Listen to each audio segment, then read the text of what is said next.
Thank you everyone for being here today.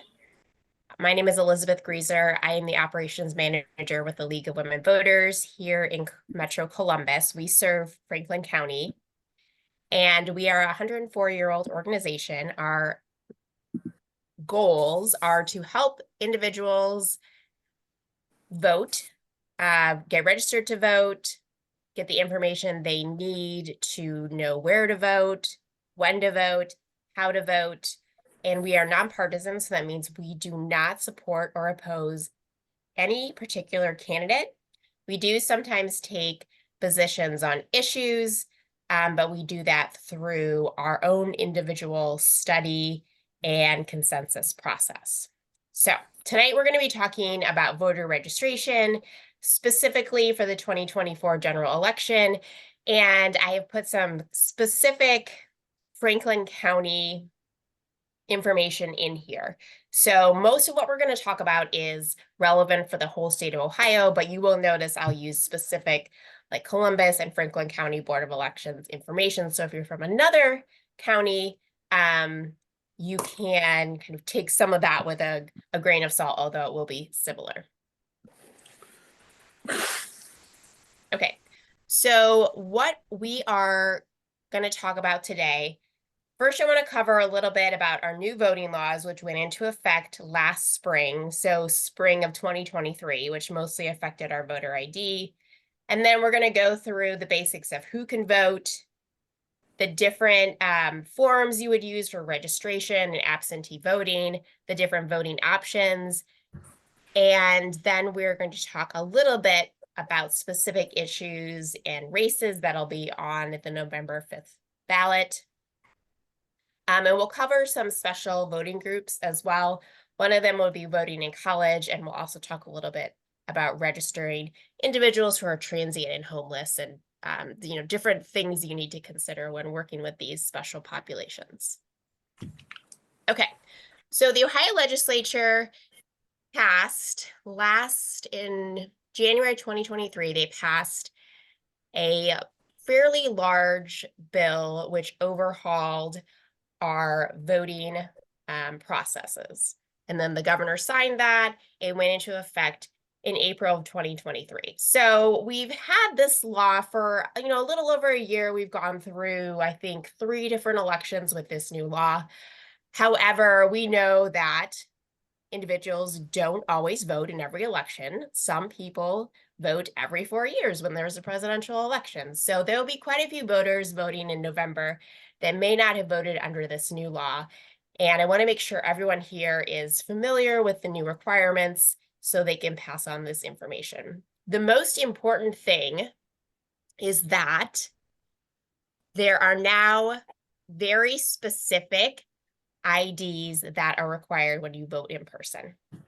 So you now have to have either an Ohio driver's license, an Ohio issued state ID. You can use a passport, and then there are 3 different military IDs you can use. There's really only a small percentage of the population that would have these IDs, but they are able to be used. There's a long list of things that we used to be able to use to vote in person, which are now no longer acceptable. And that some of those are listed in the column on the right. Those include bills and things that don't have your picture on it. So that's the main difference. I have a quick question. Will we get copies of all this?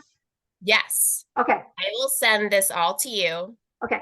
Afterwards with a few links that we'll talk about so that it'll be easy, hopefully, for you to find this information.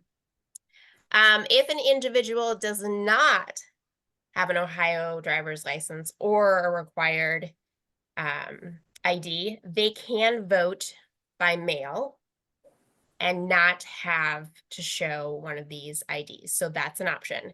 They can also go through the process of getting one of these IDs if they want to. And there's a particular organization that helps with that we work with, and they're called Vote Writers. I have a little bit more information about that later on in the presentation. But that's the most important thing we want to pass on to people about this new law, is that there's a very specific type of ID that's now required when you vote in person on election day and also when you vote early in person at the Board of Elections. There are a few other changes in this law, and most of them have to do with deadline changes and different dates when you have to get things in. There is information on this that we have. We have all the different changes listed out. If you're doing voter registration, you probably don't need to get into a lot of that information with individuals. Okay, so again, this is showing the 3 different ways we can vote in Ohio, which we will get into a little bit more later, but just emphasizes where you need to have that photo ID and where you don't. So if you don't have a photo ID, you really need to consider the mail-in absentee option. Who can vote in Ohio? You have to be a US citizen. You have to be an Ohio resident. This is a little bit of a technicality because our voter registration deadline is 30 days before the election. So if you have registered in time to vote for the election, you will automatically be an Ohio resident. You have to be 18 by election day. That is an important thing to keep in mind because this spring, for example, the league went to a number of local high schools and we were able to register 17-year-olds who were going to be 18 by November 5th. So if you come across an individual who's 17 and they're going to be 18 by or on November 5th, they can get registered today.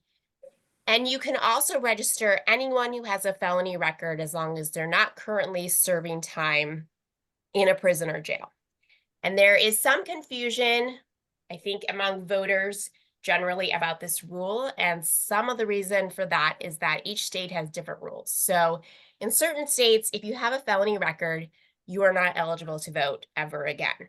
In Ohio, you are eligible to vote. The only caveat is that if you have a felony record and you have not re-registered to vote after you get out of jail, you won't be on the voter rolls because you're taken off the voter rolls while you are serving time.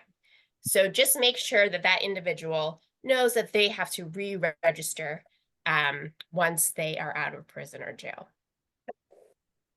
With this one, go back if you don't mind to the currently serving time. Is the current when we register someone or current when the election actually is? Good question. It is current when the election actually is. Okay. Yep.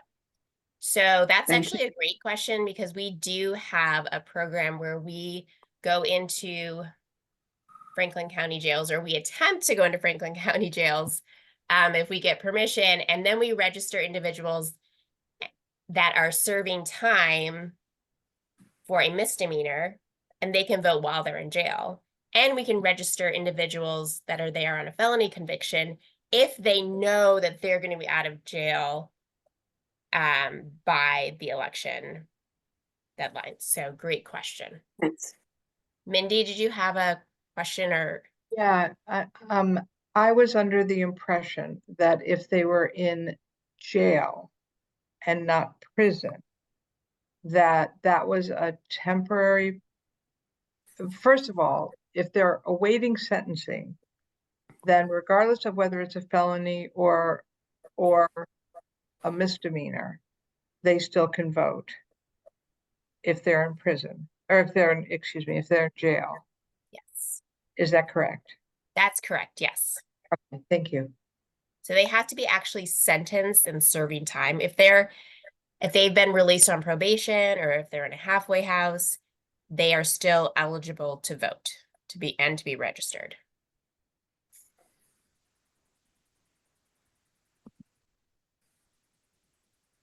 So a little bit about special populations. We talked about one, individuals with felony records.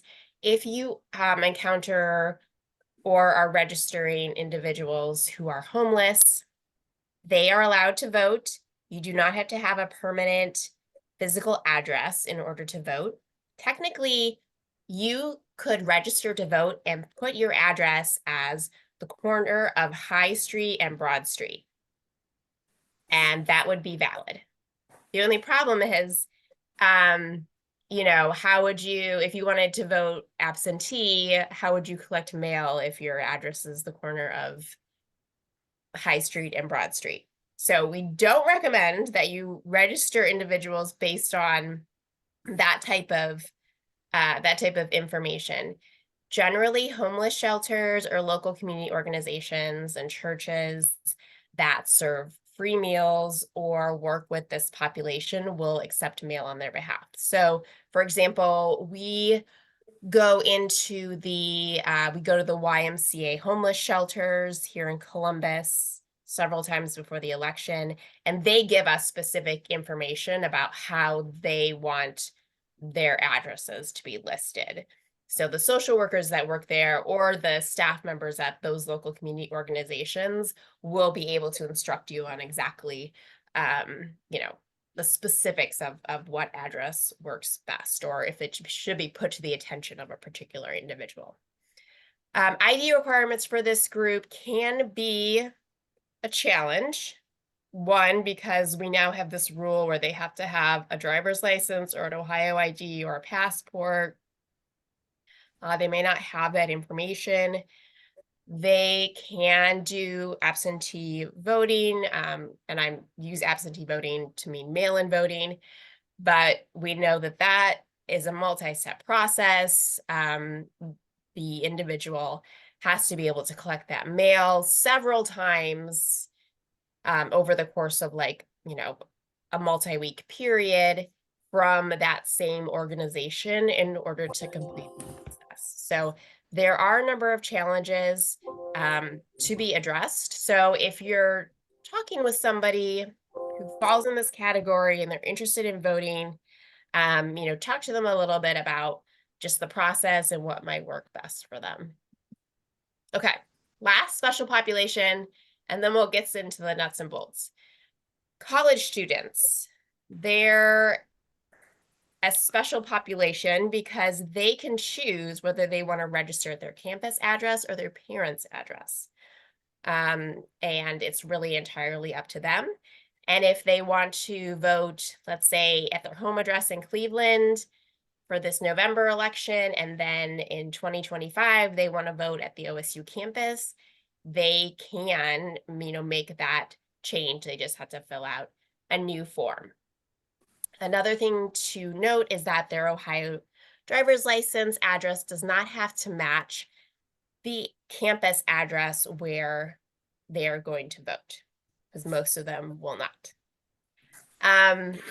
Because of this new law that we have, it makes it more challenging for college students to vote. Because if you have an out-of-state college student who wants to vote at OSU campus, they really should not be applying for an Ohio ID or a driver's license, because that will invalidate their home state license or ID.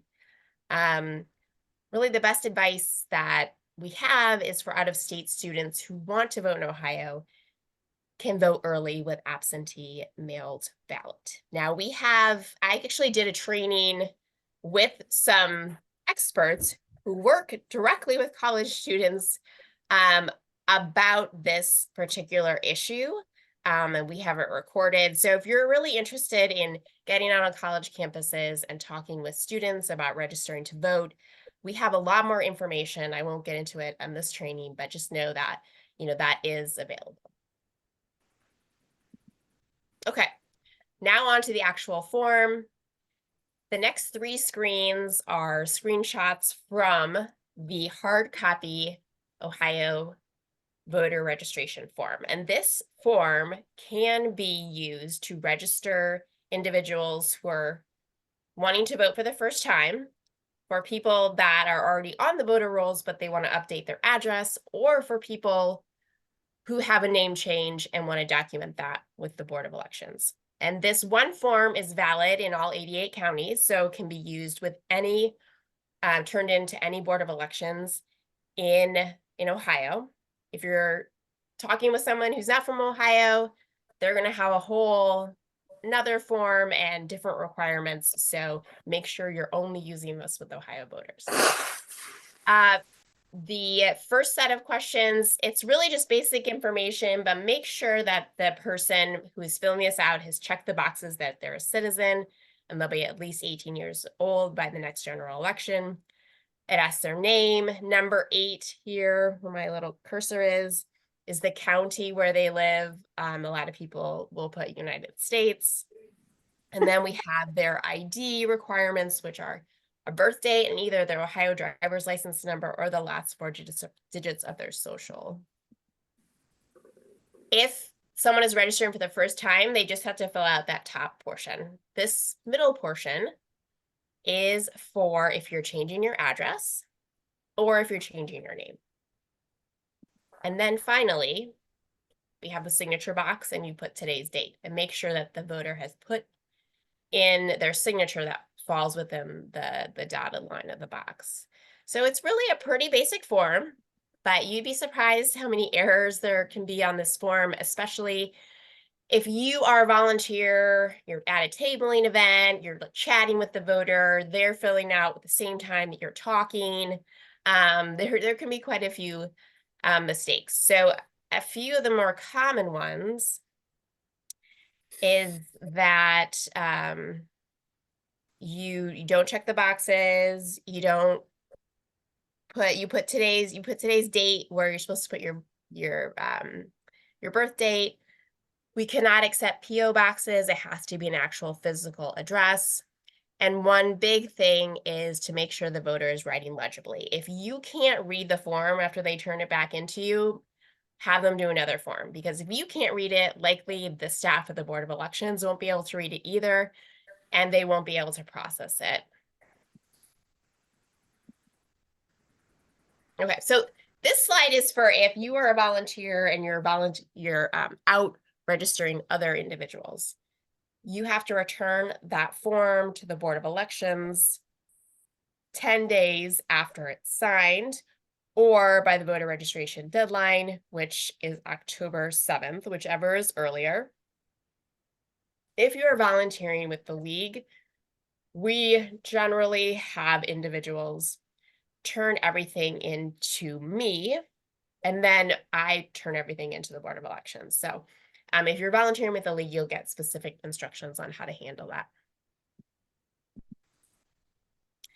After the voter has filled out the form, you want to let them know what's going to come next. So you can tell them that within 20 business days or about 4 weeks, sometimes it's earlier if they're registering during a not particularly busy time, they'll receive something in the mail letting them know that they are registered, where they can get more information about voting, where their polling location is, and all the ID requirements for voting. That comes directly from the Board of Elections. So we went through everything you need to do hard copy voter registration. And if you are doing tabling events or outside at festivals this summer, we generally recommend that you use hard copy forms. But the Ohio law changed in 2017, so you can do online voter registration, which is really a wonderful thing.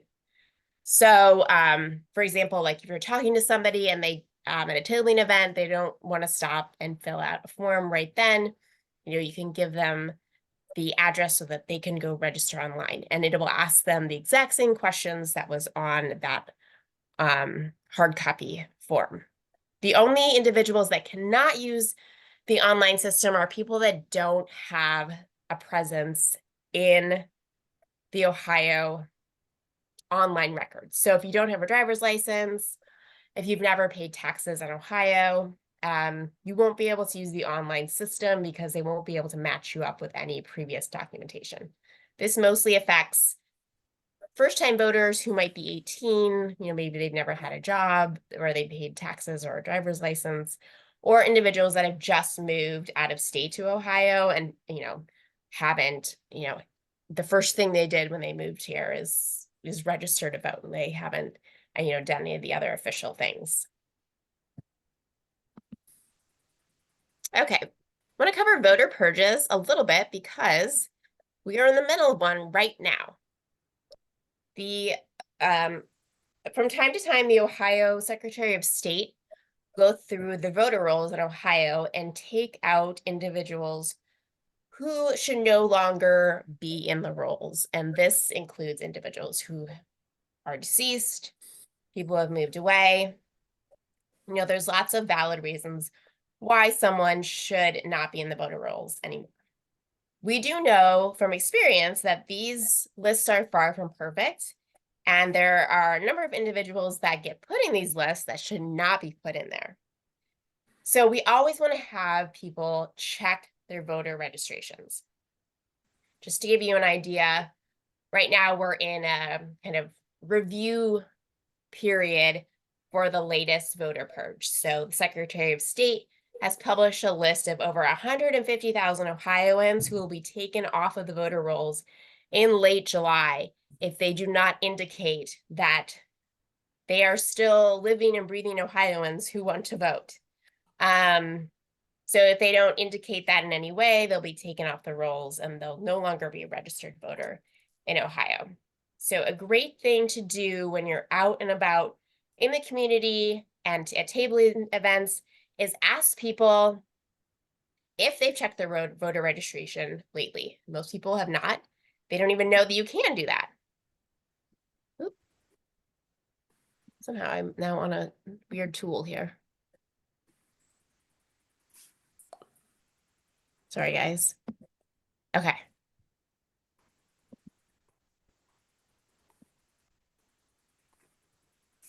Okay, got out of it.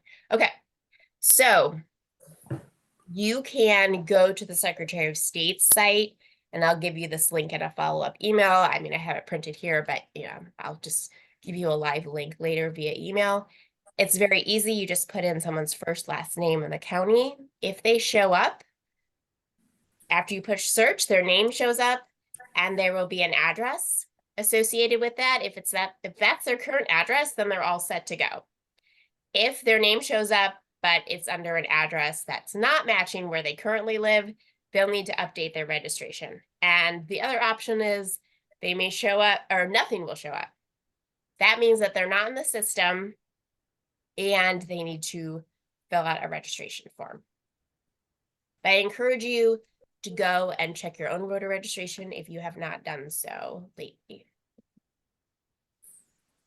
Okay, on to voting options for 2024. There's 3 ways to vote in Ohio. One is at your polling location on election day, November 5th. Polls open at 6:30, they close at 7:30.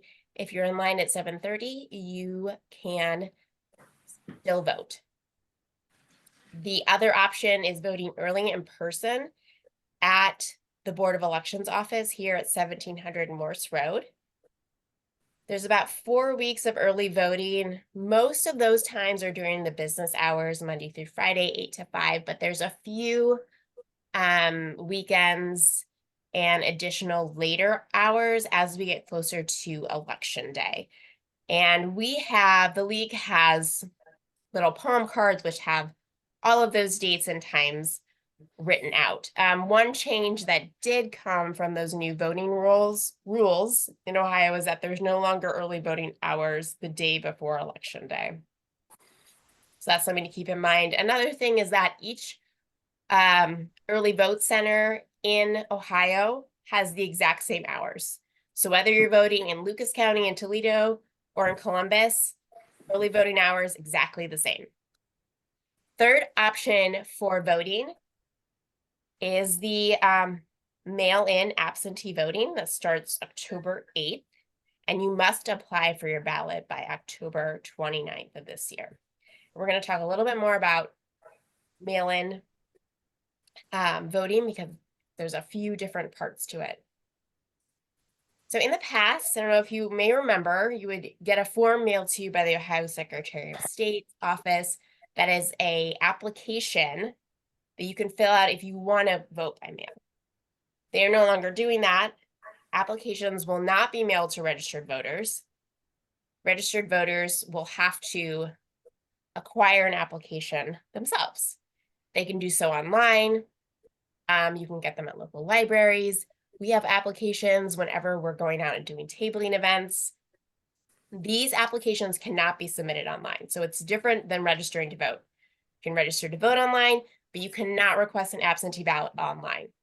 You have to print out the form, fill it in, sign, and mail it to the Board of Elections, or you can bring it into the Board of Elections in person. And you can start doing that now. So if you fill out that form today, July 10th, you turn it in, they will accept it and they will process it. They just won't send out your ballot until October 8th. This is a copy of what the absentee ballot application looks like. You can have your ballot sent anywhere. You do not have to have your ballot sent to your home address. So a lot of people use this. For example, if you are a college student, you're going to school in Washington, D.C., and you want to vote still here in Columbus, you would have the ballot sent to your campus address in D.C. Let's see. And then your ID requirements here are the last 4 digits of your social or your Ohio driver's license or state ID card number. Now, we have some individuals that I've talked to that are concerned about going through the U.S. Postal Service to vote. You know, there's a number of steps. How do you know where you are in the process? And the Franklin County Board of Elections has a ballot tracker, which is very similar to how you would track an Amazon package or anything you order from a company online. You do have to go to their website and sign up for it, but it works pretty well. I've used it myself a number of times. It will give you a text or an email whenever your absentee ballot has been mailed out to you. When the Board of Elections receives your completed ballot, and there's a third one, which I missed. Oh, the first text or email you'll get is when your absentee ballot application has been received and processed by the Board of Election. So you can kind of get a sense of where you are in the process. And if things seem to have stalled out, you can call the Board of Elections and try to figure out, you know, if there is a problem with your ballot. Okay, any questions about absentee ballots before we transition? The last thing I think I'll say about this is that if you're talking to a voter and they're sure they want to vote by mail, you should have them just fill out the absentee ballot request form right now. If someone isn't sure, you should probably hold off, because once you have filled out an application to receive a mailed ballot, it can be hard to undo that. You would have to, if you change your mind and you want to vote in person, you would have to vote provisionally, and then the Board of Elections would hold on to your in-person ballot until they verified that you hadn't also sent in a mailed ballot to make sure you hadn't voted twice. So it is possible, but it just makes the process a bit more complex. So if, you know, my general like best practice advice is just if someone's not sure and they still have time to make that decision, you know, you can let them know they can think about it for a little bit longer. Okay, a little bit about what's going to be on the ballot in Franklin County in November.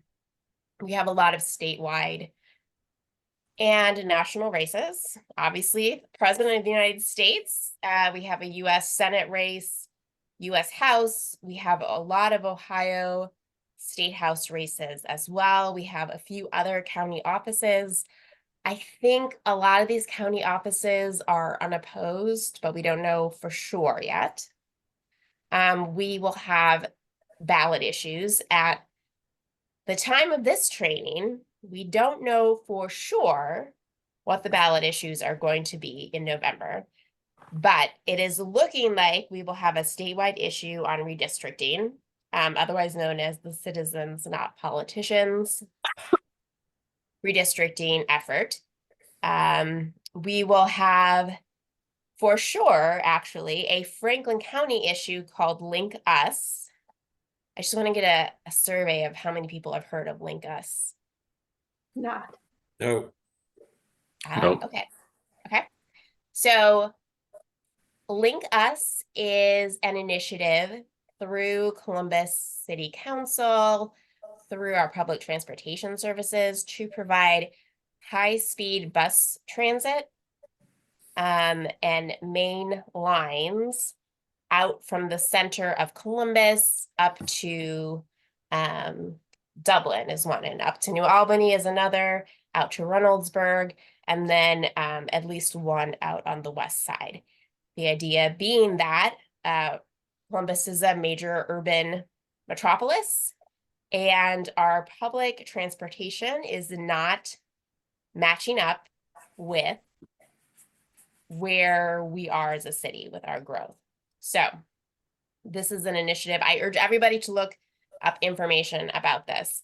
If it passes, it will provide a major upgrade to our public transportation infrastructure. But the downside is that it's expensive. So the reason we're voting on it is that if it passes, we would have increased sales taxes. So I'm hoping to have a handout about this soon that's nonpartisan, that just kind of lays out like, here's what this is, here's what it would cost you as a voter, and some pros and cons. And then of course we'll have, just local ballot issues, some school and township levies as well. And we'll probably, there may be some other ballot issues as well, but these are the ones that I think are most likely at this point.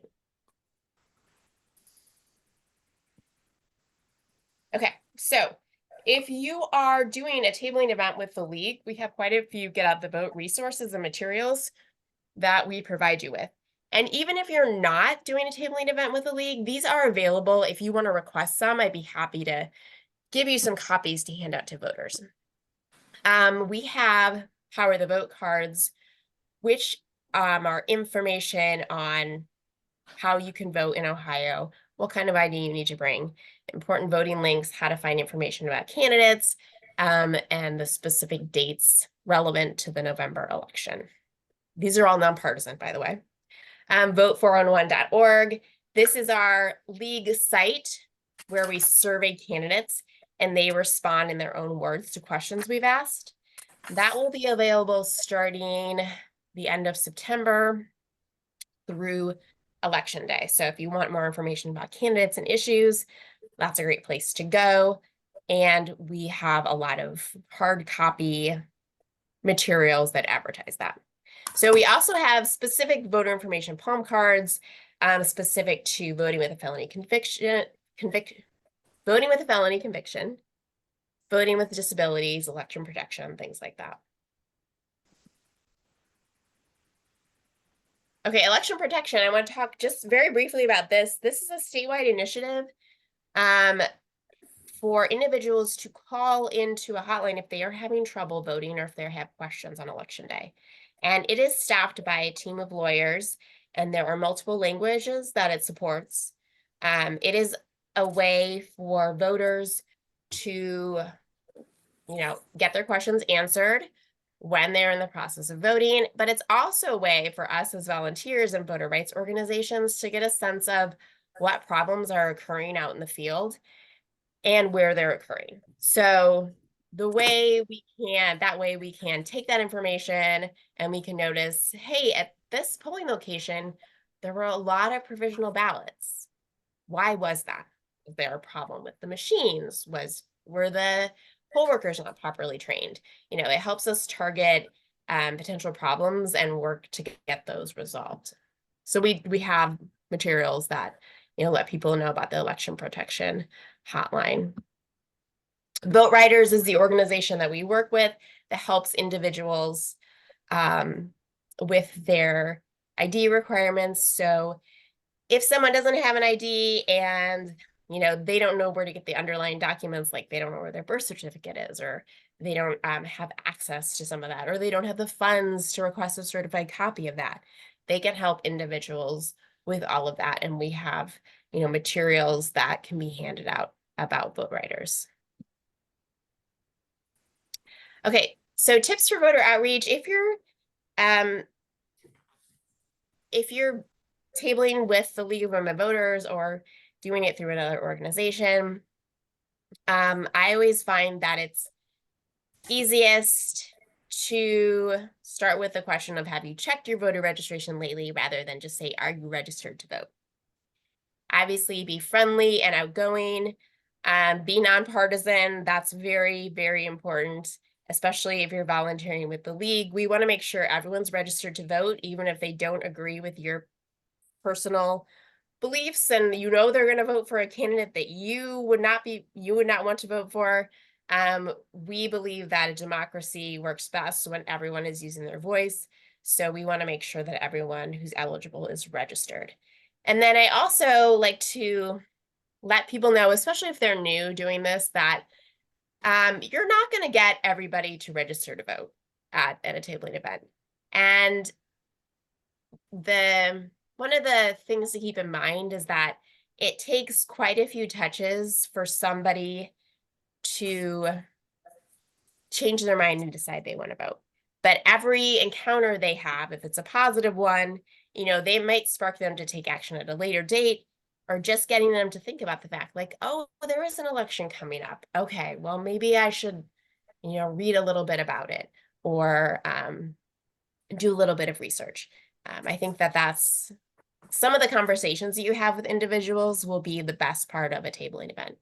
And then finally, you don't have to know all the answers. Voting, even though the form seems simple and the ideas seem simple, you'd be surprised how many very specific situations come up, and you'll be like, huh, I never encountered this before and I don't know the answer. And that's fine. You can either reach out to me afterwards or another staff member at the league, and let people know you'll get back to them, or you can just say, hey, I'm a volunteer, I'm not sure. And that's totally fine.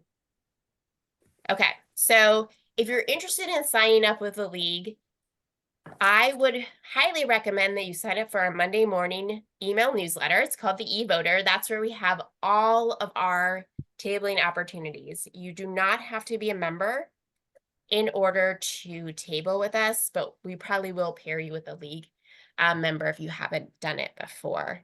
So if you're interested in that, I can certainly get you signed up to get our weekly email newsletter, and you can get a sense of where we're going. And if you're interested, please feel free to sign up. And if you do that, we provide all the materials. We will get you details about what the event is like, what to expect, all the materials that you need. Okay, and that's it.